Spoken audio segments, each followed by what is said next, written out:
Morning students, 5th class science में lesson number 2 मानव रोग तथा उपाय। साइंस में लेसन नंबर 1 बच्चों आपका कंप्लीट करा दिया गया था। आज से हम शुरू करने वाले हैं लेसन नंबर 2, जिसका नाम है मानव रोग और उनके उपाय। कि मानव के अंदर कौन कौन से रोग होते हैं और उनका कैसे उपचार किया जा सकता है, इस पर हम चर्चा करने वाले हैं। बच्चों ध्यान से आप पढ़ते रहिए। वीडियो जब आप देखेंगे, बुक आपके सामने रखी होगी तो आपको हर पॉइंट समझ में आएगा, किंतु उसके लिए बुक होना बेहद ज़रूरी है। जिन बच्चों ने बुक ले ली हैं वो अच्छी बात है, जिन्होंने नहीं ली है वो बुक लें और फ़ोन में वीडियो के अनुसार आप पढ़ें, तो आपके हर टॉपिक, हर कमेंट्स जो आपका क्लियर हो जाएगा। लेसन नंबर 2 मानव रोग तथा उपाय। मनुष्य के अंदर कौन कौन से रोग पाए जाते हैं, ये तो आप चाहे छोटे बच्चे हों वो भी समझते हैं कि मनुष्य के अंदर कौन कौन से रोग ऐसे होते हैं। इसमें सबसे ज़्यादा मनुष्य जो है मलेरिया जैसे बुखार से, टाइफाइड से पीड़ित रहता है, पेचिश से पीड़ित रहता है। इस प्रकार के रोग जो हैं मनुष्य के अंदर होते हैं, किंतु उसके साथ साथ ये रोग ही शरीर के अंदर पैदा ना हो, हमें ऐसा भी उपचार करना चाहिए। इन बातों का भी ध्यान रखना चाहिए, क्योंकि विभिन्न प्रकार के कार्यों से, विभिन्न जगहों पर जाने से कुछ कीटाणु हमारे शरीर के अंदर प्रवेश कर जाते हैं, जिसके बहुत से कारण होते हैं। हम एक स्थान से दूसरे स्थान पर जाते हैं, हम किसी अन्य व्यक्तियों के साथ जाते हैं, कहीं भी बैठ करके हम खाना खा लेते हैं। कई बार ऐसा होता है कि हम साफ़ सुथरे कपड़े नहीं पहनते हैं, तो हमारे शरीर के अंदर जो कीटाणु पहुंचने की प्रक्रिया, वो बहुत से रास्ते हैं जिसके द्वारा कीटाणु शरीर के अंदर प्रवेश कर जाते हैं और हम जो हैं प्राय इस प्रकार के रोगों से पीड़ित हो जाते हैं। अगर हम इन चीज़ों का, सफाई का, अपने शरीर की साफ स्वच्छता का ध्यान रखें, भोजन को हम ठीक प्रकार से लें, टाइम से भोजन ग्रहण करें और भोजन के द्वारा जाने वाले जितने भी पोषक तत्व हैं उनको हम लेते रहें, वो सभी पोषक तत्व हमारे शरीर के अंदर पहुंचते रहें, तो मैं समझता हूं बच्चों कि जो ये कीटाणु शरीर के अंदर प्रवेश करते हैं और इस कारण से जो रोग पैदा हो जाते हैं, तो वो रोग ही पैदा ना हो, क्योंकि इन कीटाणुओं से लड़ने की क्षमता हमारे शरीर के अंदर हो जाती है जब हम अच्छा भोजन लेते हैं। स्वस्थ रहने के लिए, शरीर के अंगों के विकास के लिए, शरीर को कार्य करते रहने के लिए, हमारे शरीर को जो है संतुलित आहार, एक्सरसाइज और उचित मात्रा में विश्राम और नींद आवश्यक होती है, जिससे हमारा शरीर बच्चों ठीक ढंग से कार्य करता रहे, संतुलित, हम जो हैं हमारा शरीर स्वस्थ बना रहे, हमारे शरीर के सभी अंग नियमित रूप से कार्य करते रहें, तो हमें उसके लिए संतुलित आहार, एक्सरसाइज, उचित मात्रा में विश्राम और नींद आवश्यक होती है। और जो संतुलित आहार में आता है बच्चों, प्रोटीन्स आते हैं, कार्बोहाइड्रेट्स आते हैं, विटामिन, खनिज लवण, जल, फैट इत्यादि जो हैं, अगर हम उनको उचित मात्रा में ले रहे हैं तो ये हमारे आहार को, ये हमारे भोजन को संतुलित बनाता है और हमें स्वस्थ रहने के लिए संतुलित भोजन की आवश्यकता होती है। संतुलित भोजन बच्चों होता क्या है, इस पर भी हम थोड़ी चर्चा कर लेते हैं। संतुलित भोजन 3 तरीके से हम उसको बता सकते हैं। भोजन के 3 प्रमुख प्रकार होते हैं। एक तो नंबर 1 होता है जिस प्रकार के भोजन जिससे हमें हमारे शरीर को ऊर्जा मिलती है, शक्ति मिलती है, अर्थात शक्ति प्रदान करने वाले भोजन। हमें शक्ति प्रदान करने वाले भोजन भी खाने चाहिए। दूसरे भोजन हमें ऐसे करने चाहिए जिससे हमारे शरीर का विकास होता हो और हमारे कमज़ोर जो भाग हैं उनकी मरम्मत हो जाती हो, हमें ऐसे भी भोजन करने चाहिए।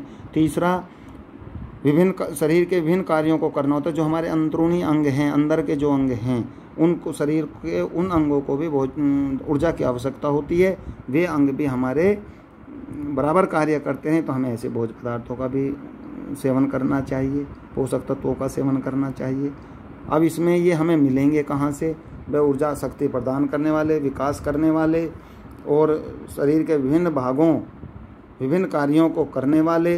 भोजन शरीर को ऊर्जा प्रदान करता है, विभिन्न कार्यों का करना और भोजन शरीर को ऊर्जा प्रदान करता है। ये हमें भोज्य पदार्थ कहाँ से मिलते हैं, तो हम उनके आधार पर भी इसको 2 भागों में बांट सकते हैं। सब्जियों से भोज्य पदार्थ, सब्जियों का सेवन। देखिए सभी बच्चे सब्जियां खाते हैं, हरी सब्जियां, अगर नहीं खाते हो तो आपको सब्जियां खानी चाहिए। अनाज, फल, सब्जियां इत्यादि, अनाज, फल, सब्जियां इत्यादि का हमें सेवन करना चाहिए। अनाज में गेहूँ, चना, बाजरा, ज्वार, मक्का ये सब आता है। फलों में सभी प्रकार के फल आते हैं, सब्जियों में सभी हरी सब्जियां आती हैं, तो हमें इनका, और दाल में सभी दाल आती हैं। तो अब आप सोच सकते हैं कि कितने प्रकार के भोज्य पदार्थ हमारे पास होते हैं। जंतुओं से भोज्य पदार्थ जो मांसाहारी होते हैं, कुछ मनुष्य मांसाहारी भी होते हैं, तो दूध, घी, मांस, अंडे इत्यादि से हमारे जो हैं पोषक तत्व शरीर को मिलते हैं। किंतु ये उनके लिए जो मांस खाते हैं, मांसाहारी होते हैं, तो ये भी भोज्य पदार्थ हैं, इनसे भी हमारे शरीर की पूर्ति होती है। किसी कारणवश बच्चों अगर ये नहीं मिलता है या शरीर को इन चीज़ों की कमी हो जाती है तो हमारे शरीर में कुपोषण होने लगता है। अब कुपोषण पर हम चर्चा करेंगे। कुपोषण क्या है बच्चों? अगर हमारे शरीर को भोज्य पदार्थों की कमी हो जाती है या भोजन उचित मात्रा में हमारे शरीर को नहीं मिलता है तो इस रोग को कहते हैं कुपोषण। पोषक तत्वों का सही मात्रा में शरीर के अंदर न पहुंचना, अर्थात हमारा शरीर कमज़ोर हो जाता है। और ये एक ऐसी बीमारी है जिससे शरीर बराबर कमज़ोर होता चला जाता है और किसी काम में मन नहीं लगता है और कुपोषण की स्थिति आ जाती है। इसके कितने कारण हो सकते हैं इसमें हम चर्चा कर लें। भोजन को अधिक पकाकर उसके पोषक तत्वों को नष्ट कर देना। हमें भोजन अधिक पकाकर नहीं खाना चाहिए जिससे उसके पोषक तत्व बने रहें। इससे भी कुपोषण का शिकार हो जाते हैं बच्चे। आहार में सभी पोषक तत्वों का न होना या कम मात्रा में होना। हमें वे सभी पोषक तत्व लेने चाहिए जिसमें पोषक तत्व अधिक मात्रा में उपस्थित हों। भोजन की गलत आदतों को अपनाना। गलत आदत का मतलब ये होता है टाइम पर भोजन न करना। बार बार रोगी होने से शरीर से आवश्यक पदार्थों का बाहर निकल जाना। अगर हमारे हर प्रकार की बीमारी शरीर के अंदर होती रहेगी और बार बार होती रहेगी, हम ठीक भी हो जाते हैं किंतु बार बार बीमारी हो जाती है, तो इस प्रकार से हम कुपोषण के शिकार हो जाते हैं और शरीर हमारा कमज़ोर होता चला जाता है। बच्चों अब आगे हम पढ़ने वाले हैं प्रोटीन तथा कार्बोहाइड्रेट की कमी के कारण होने वाले रोग। अब ये कार्बोहाइड्रेट और प्रोटीन्स हमारे पोषक तत्व हैं। इनसे अगर शरीर के अंदर इनकी कमी हो जाती है तो कौन कौन से रोग हो जाते हैं? खेल में रुचि नहीं होती, बच्चे चिड़चिड़े हो जाते हैं, बच्चों को फुर्तीला नहीं रहना, बच्चा फुर्तीला नहीं होता है और जल्दी थक करके हार जाता है। बच्चे अपनी आयु के अन्य बच्चों से अधिक पतला हो जाता है। बच्चा कमज़ोर दिखाई देता है, पतला दिखाई देता है और आंखें जो हैं धसी हुई दिखाई देती हैं, हाथ पैर पेट फूला हुआ दिखाई देता है, चेहरा चपटा सा दिखाई देता है और पेट जो है बाहर निकला हुआ दिखाई देता है इस तरीके से। और त्वचा का रंग जो स्किन होती है बच्चे की, ये भी कुछ जो हैं काला सा पड़ता हुआ दिखाई देता है। बच्चों कहने का तात्पर्य ये है कि अगर प्रोटीन और कार्बोहाइड्रेट हमारे शरीर के अंदर कम हो जाएंगे तो उस मनुष्य का शरीर, उस बच्चे का शरीर अलग ही दिखाई देता है और वो चिड़चिड़ा, आलस से भरा हुआ, जल्दी हार जाना, भाग करके न खेलना, अन्य बच्चों से, अपनी उम्र के अन्य बच्चों से पतला होना, ये सभी चीज़ें जो है उस बच्चे के अंदर दिखाई देनी शुरू हो जाती हैं। ये प्रोटीन और कार्बोहाइड्रेट किस कारण से कम होते हैं ये भी यहाँ आप पढ़ेंगे। 6 महीने से 3 वर्ष तक के बच्चों में अधिक होता है यह रोग जो कार्बोहाइड्रेट और प्रोटीन्स के होते हैं। जब माता अपने बच्चे को दूध पिलाना बंद कर देती है तथा उसे पर्याप्त मात्रा में भोजन नहीं मिल पाता है तो ये बच्चे इस प्रकार के रोग से पीड़ित हो जाते हैं। प्रोटीन और कार्बोहाइड्रेट की कमी हो जाती है तो हम उन बच्चों का विशेष ध्यान रखना चाहिए जब बच्चा अपने माँ का दूध छोड़ता है और उस प्रकार के सभी पोषक तत्वों का सेवन कराना चाहिए। उपाय, इसके लिए हम क्या उपाय कर सकते हैं?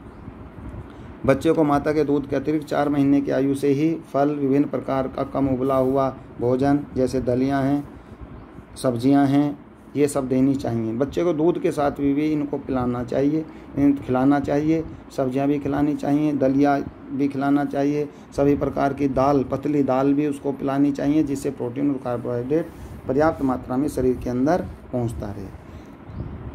ये तो हुई प्रोटीन और कार्बोहाइड्रेट की चर्चा। बच्चों अब है विटामिन की कमी से होने वाले जो रोग हैं। विटामिन जो शरीर के अंदर पहुंचते हैं किंतु उनकी मात्रा अगर कम पहुंचती है तो वे कौन कौन से रोग होते हैं इस पर भी अब हम थोड़ा सा चर्चा कर लें। विटामिन ए की कमी से होने वाले रोग। विटामिन ए की कमी से सबसे जो अधिक रोग होता है वो रतौंधी रोग हो जाता है। रतौंधी अर्थात जिन व्यक्तियों के या जिन बच्चों के ये रोग होता है उनको रात के समय दिखाई नहीं देता। सूरज छिपने के बाद जिन बच्चों को दिखाई नहीं देता उनको हम ब्लाइंडनेस कहते हैं, नाइट ब्लाइंडनेस, अंधेरे में दिखाई न देना। तो ये विटामिन ए की कमी से होता है। कम प्रकाश के देखने में कठिनाई होती है, आंखें सूजी रहती हैं, आंखों के सफ़ेद भाग पर सफ़ेद तिकोने धब्बे हो जाते हैं, सूजी और पपड़ीदार त्वचा हो जाती है। इस प्रकार के रोग को हम कहते हैं बच्चों रतौंधी। क्या कहते हैं? रतौंधी। और इसके बचाव के लिए हमें गाजर, पपीता, दूध और उनसे बने पदार्थ तथा हरी पत्तेदार सब्जियां खानी चाहिए। विटामिन ए मिलता कहाँ से है बच्चों? दूध, मक्खन, अंडे की जर्दी जो अंडे का पीला भाग होता है, मछली से यकृत, दही, गाजर, पालक, पपीता, केला, कद्दू इत्यादि से हमें जो है विटामिन ए मिलता है। तो हमें इस प्रकार के कि हमारे शरीर के अंदर विटामिन बना रहे, विटामिन ए की पूर्ति होती रहे, तो हमें इस प्रकार के भोज्य पदार्थ अवश्य लेने चाहिए। अब विटामिन बी की कमी से बच्चों कौन कौन से रोग हो जाते हैं? विटामिन बी की कमी से बेरी नामक रोग हो जाता है, जिससे कमी से मुंह के कोने फट जाते हैं, मुंह आ जाता है, जिसको हम कहते हैं मुंह का आना। जीभ लाल हो जाती है, रूखी हो जाती है, हाथ पैरों में दर्द व सुनता तथा संवेदनशीलता में कमी आ जाती है। बच्चों, जिस बच्चे के अंदर विटामिन ए की कमी है उसका मुंह बार बार आता रहता है, जीभ भी लाल रहती है, रूखी सी दिखाई देती है, किसी भी चीज़ को खाने में टेस्ट नहीं आता है, और इस बीमारी को कहते हैं बेरी रोग का होना। अब इसकी पूर्ति हम कहाँ से करते हैं? हरी पत्तेदार सब्जियां, अंकुरित अनाज, दाल, चना, दूध आदि में विटामिन बी की अधिक मात्रा होती है। भोजन में इनका प्रयोग करके विटामिन बी की कमी से होने वाले रोगों से बचा जा सकता है। तो हमें वही पत्तेदार सब्जियां, अंकुरित अनाज, दाल, चना, दूध इत्यादि का सेवन करते रहना चाहिए। विटामिन बी मिलता कहाँ से है? साबुत अनाज से मिलता है, रोटी से मिलता है, अंडा, मांस, लहसुन, फूलगोभी, ईस्ट, यकृत, मछली, मूंगफली, यहाँ से विटामिन बी की पूर्ति होती है। कार्य क्या है? प्रतिरोधक शक्ति बढ़ाता है, अर्थात इम्यूनिटी, शरीर की इम्यूनिटी बढ़ती है। हमारा शरीर जो है हर प्रकार से रोग से लड़ने की शक्ति रखता है। अगर हम विटामिन बी के स्रोत का सेवन करते रहेंगे, इस प्रकार के भोज्य पदार्थों का सेवन करते रहेंगे, तो शरीर के अंदर जो इम्यूनिटी पावर है वो बढ़ती रहेगी और प्रत्येक प्रकार के रोग से लड़ने की क्षमता शरीर के अंदर पैदा हो जाएगी। बच्चों, हृदय रोग से बचाता है, शरीर की शक्ति बनाए रखता है, स्वस्थ त्वचा और तंत्रिका ऊतक के लिए यह आवश्यक होता है। बच्चों, आज हम इसको यहीं तक बता रहे हैं। इसमें विटामिन ए और बी तक कंप्लीट हो चुका है।